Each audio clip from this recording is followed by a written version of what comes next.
राज्याच्या काही भागात पावसानं उसंत घेतली आहे, मात्र काही ठिकाणी पावसानं सरासरी गाठलेली आहे। काय परिस्थिती आहे पाहूयात।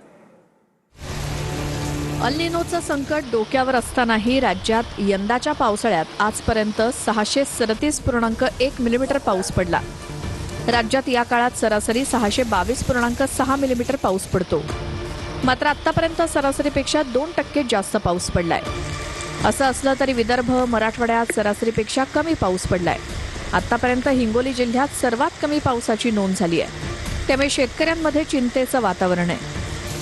सरासरीपेक्षा जास्त पाऊस मुंबई उपनगर, पालघर, जळगाव, नाशिक, पुणे, सातारा आणि छत्रपती संभाजीनगरात झाला।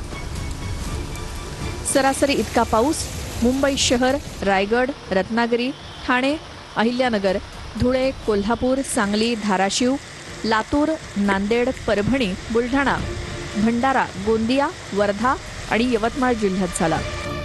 तर सरासरीपेक्षा कमी पाऊस वाशिम, नागपूर, गडचिरोली, चंद्रपूर, अमरावती, अकोला, जालना, हिंगोली, बीड, सोलापूर आणि नंदुरबारमध्ये झालाय।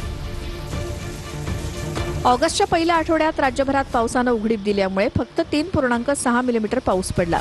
मात्र याच काळात सरासरी 10.2 मिलीमीटर पाऊस पडतो, त्यामुळे ऑगस्टच्या पहिल्या आठवड्यात 65% कमी पाऊस झालाय। यंदाच्या मोसमात हिंगोलीत सर्वात कमी पावसाची नोंद झाली आहे। हिंगोलीत या काळात सरासरी 461 मिलीमीटर पाऊस पडतो। यंदा तिथे केवळ 436 मिलीमीटर पाऊस झालाय। राज्याच्या काही भागात पावसानं पाठ फिरवली असली तरी राज्यातील लहान, मध्यम आणि मोठ्या अशा एकूण 3029 धरणांमध्ये 71.23% पाणीसाठा जमा झालाय। धरणांमधील विभागनिहाय पाणीसाठा पुणे 84.78%, कोकण विभागात 86.11%, नाशिकमध्ये 73.54%, नागपूर 58.91%, अमरावती 58.03%, छत्रपती संभाजीनगर 48.69%। यंदा जून महिन्यात ओढ दिलेल्या पावसानं जुलै महिन्यात दमदार हजेरी लावल्यामुळे खरीप हंगामातील 90% पेरण्या पूर्ण झाल्यात। खरीप हंगामातील सरासरी क्षेत्र 1,44,36,54 हेक्टर आहे। त्यापैकी 1,30,58,868 हेक्टर क्षेत्रावर पेरणी पूर्ण झाली आहे। कोणत्या जिल्ह्यात किती पेरणी झाली?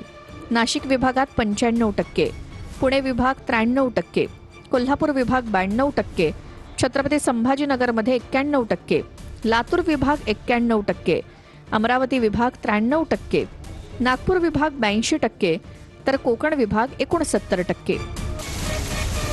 अजूनही राज्यात पावसाचा 1.5 महिना शिल्लक आहे, त्यामुळे या 1.5 महिन्यात पाऊस सरासरी गाठणार का हे पाहणं महत्त्वाचं ठरणार आहे।